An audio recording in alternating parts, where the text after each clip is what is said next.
So, this is Stu and we're here with Asana School again, and today we're going to look at Parivrtta Trikonasana, Revolved Triangle Posture. Now there's a couple of ways of doing this and I'll explain to you why I think one way is better than the other, okay? So we would be entering this from, preceding it would have been Trikonasana, so now we're having Parivrtta Trikonasana. And we were just talking off camera how difficult it is to just, when you're Ashtangi, just do a posture out of the hat because we're so used to it being within its little sequence. So if we get in a tangle, that's the reason. So we're going to do Trikonasana, okay? So you're going to step out for me to do Trikonasana, Parivrtta Trikonasana. And this time what we're doing is we're squaring our hips to the front to the direction that we're going to be. So we need to turn that back foot more than when we were doing Trikonasana. Trikonasana was about 80 degrees, now it's about 45 degrees, yeah? And so we want our hips square to the front before we start, okay? And then we're folding forwards at the hip, yeah? And then from that neutral position, then we're going to start twisting the spine, yeah?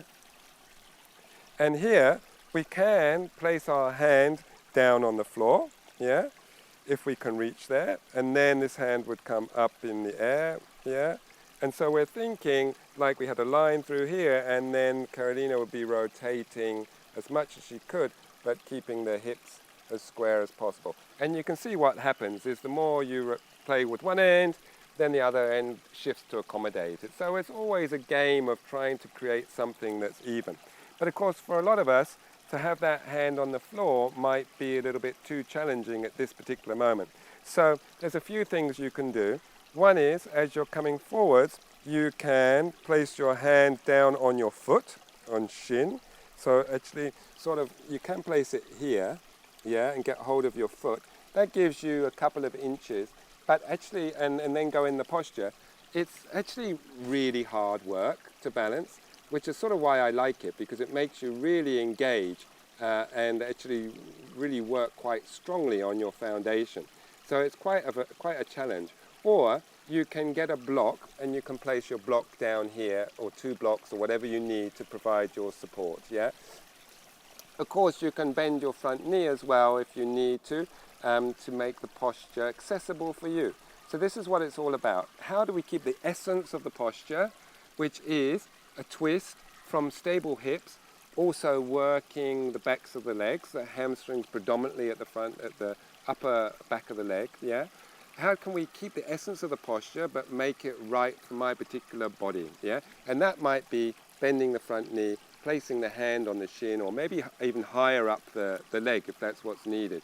And then trying to create as much opening and as much twist in the body. And of course, the twisting needs to be coming from the thoracic area, yeah? So it needs to be coming from everywhere your ribs are, yeah? So this goes to show how much harder it is. So if you're a beginner and you're wobbling and you have your hand on your leg and you've got the person next to you that is an advanced practitioner and they've got their hand on the floor and they're as solid as a rock, you're wobbling because it's actually harder than what they're doing, yeah? So don't worry about it. That's why it's actually much, much harder to balance with your hand on your leg because you've got less of a foundation, yeah? So just stick with it and build with it and you'll actually in the end become so much stronger, yeah? So yes, think of most of the twisting is coming from the thoracic area. So this part of her spine, you can sort of see it will stay relatively neutral, and then all the twisting is coming from the bottom of your ribs to the top of your rib cage, yeah? And then again with your head and neck, just be really nice to your neck. Don't drop your head back, keep your chin a little bit towards your chest, and then rotating the head last from there. And you know, you can keep your hand on your hip if you like that stability, or you can raise your hand into the air, yeah? So really it's about playing with what's right for you, but then also don't get comfortable with what's right for you. Always be challenging the boundaries to make sure that you actually, you know, haven't got the opportunity to go further than you really think, yeah? So that's Parivrtta Trikonasana.